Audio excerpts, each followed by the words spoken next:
اللہ الرحمن الرحیم۔ حضور صلی اللہ علیہ وسلم کے نبی بننے سے پہلے لڑکیوں کو کیسے زندہ دفن کر دیا جاتا تھا۔ دوستو، حضور صلی اللہ علیہ وسلم کے نبی بننے سے پہلے لوگوں میں کیسی گمراہی پھیلی ہوئی تھی، یہاں تک کہ ایک صحابی نے آ کر حضور صلی اللہ علیہ وسلم کو اپنی جاہلیت کے زمانے کا ایک قصہ سنایا کہ کیسے انہوں نے 70 سے زیادہ لڑکیوں کو زندہ دفن کر دیا تھا تاکہ کسی کو اپنا داماد نہ بنانا پڑے۔ ان صحابی کا نام حضرت دحیہ کلبی تھا۔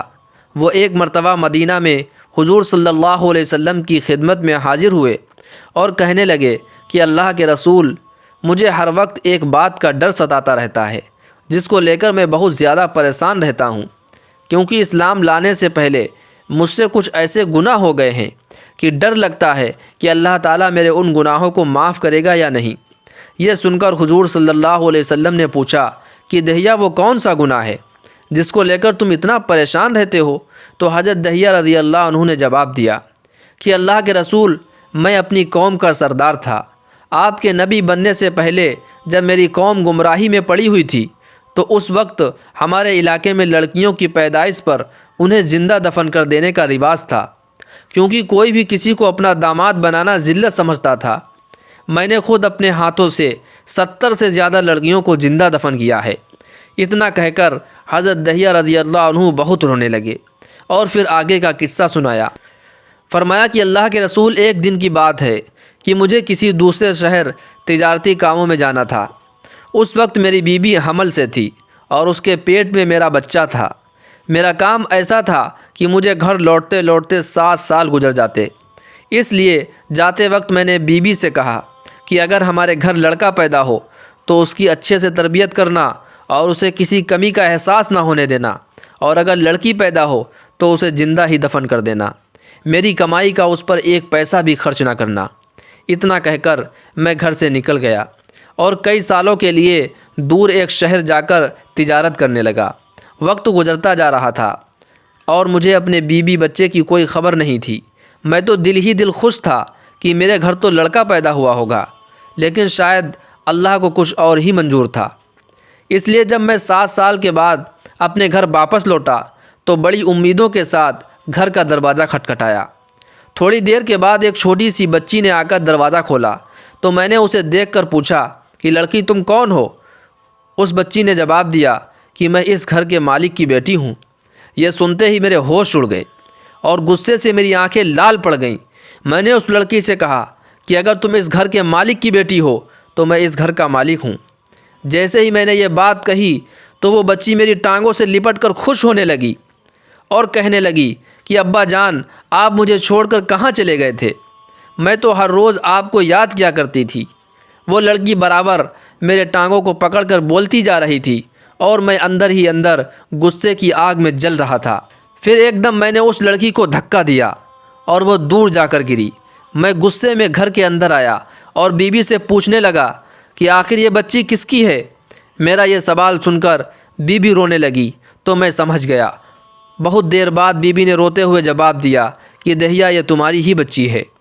جس وقت تم مجھے حمل سے چھوڑ کر دوسرے شہر چلے گئے تھے تو ہمارے گھر اسی بچی کی پیدائش ہوئی تھی۔ دیکھو نا، یہ کتنی پیاری ہے۔ حضرت دحیہ رضی اللہ عنہ حضور صلی اللہ علیہ وسلم کو یہ قصہ سناتے جا رہے تھے اور روتے جا رہے تھے۔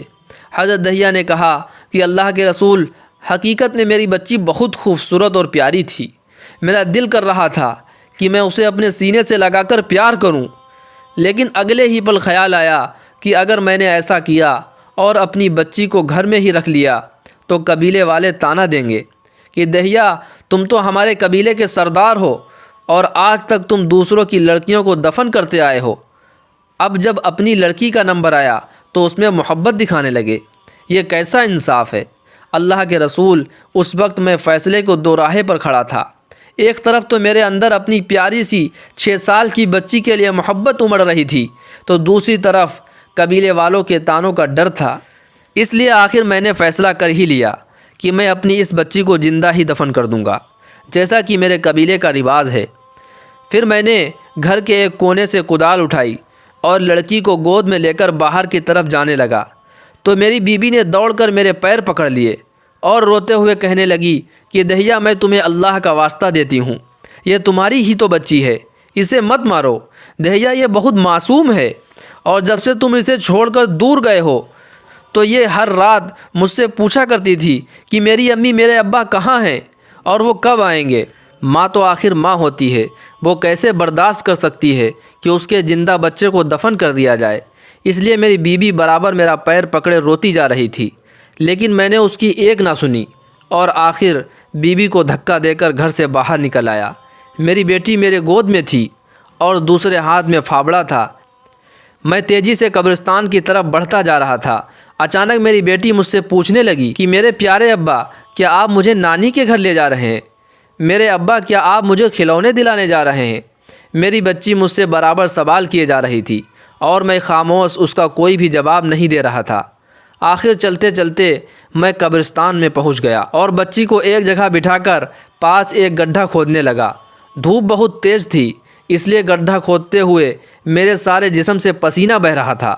میں تھک کر کبھی تھوڑی دیر کے لیے دور کھڑا ہو جاتا اور پھر آ کر گڈھا کھودنے لگتا۔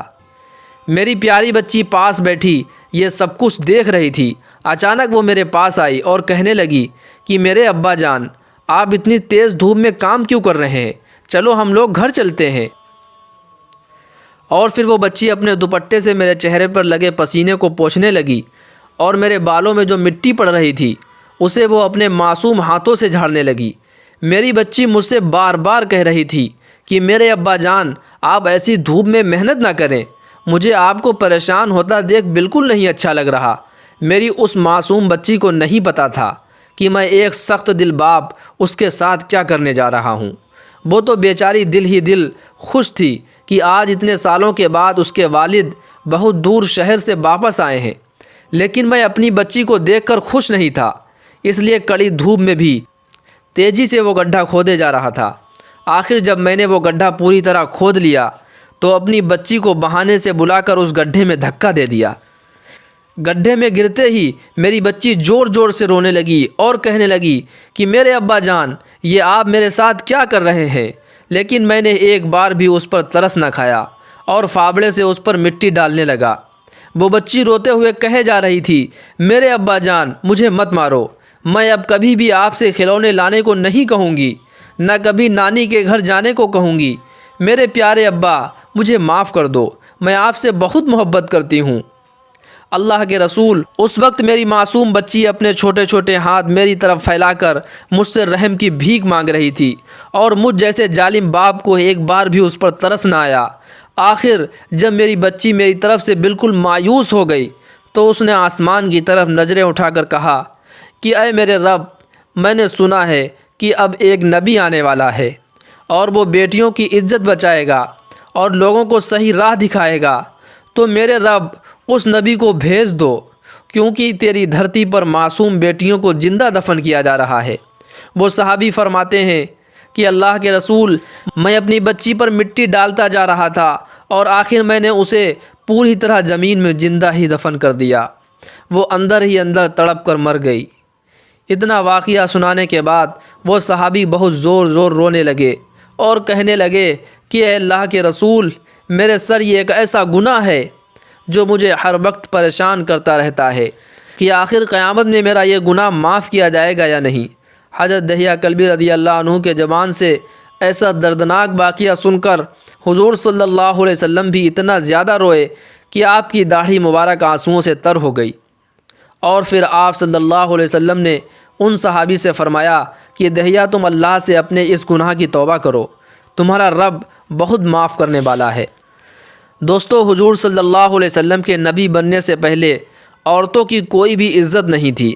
باپ کے مرنے پر بیٹے اپنی ماں کو ہی بازاروں میں جا کر بیچ دیا کرتے تھے، عورتوں کے ساتھ جانوروں جیسا سلوک کیا کرتے تھے۔ ہر مہینے عورتوں کے خاص دنوں میں انہیں ایک کوٹھری میں بند کر دیا جاتا اور اس کے ہاتھ سے چھوئی ہوئی ہر چیز کو حرام سمجھا جاتا، اور انہیں کھانا بھی لات مار کر کوٹھری کے باہر سے ہی دے دیا جاتا۔ جب حضور کو اس دنیا میں نبی بنا کر بھیجا گیا تو عورتوں کی آپ نے عزت کرنا سکھائی اور فرمایا کہ دنیا میں ایک عورت ہی ہے جن کے قدموں کے نیچے اللہ نے جنت رکھ دی ہے۔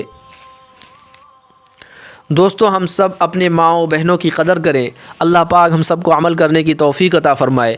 دوستو ہمارا یہ ویڈیو آپ کو اچھا لگا ہے تو ویڈیو کو لائک اور شیئر ضرور کر دیں، اور کمنٹ کر کے ضرور بتائیں کہ آپ کو یہ ویڈیو کیسا لگا ہے، اور ہمارے چینل پر اگر آپ نئے ہیں تو چینل کو ضرور سبسکرائب کر لیں۔ السلام علیکم ورحمۃ اللہ وبرکاتہ۔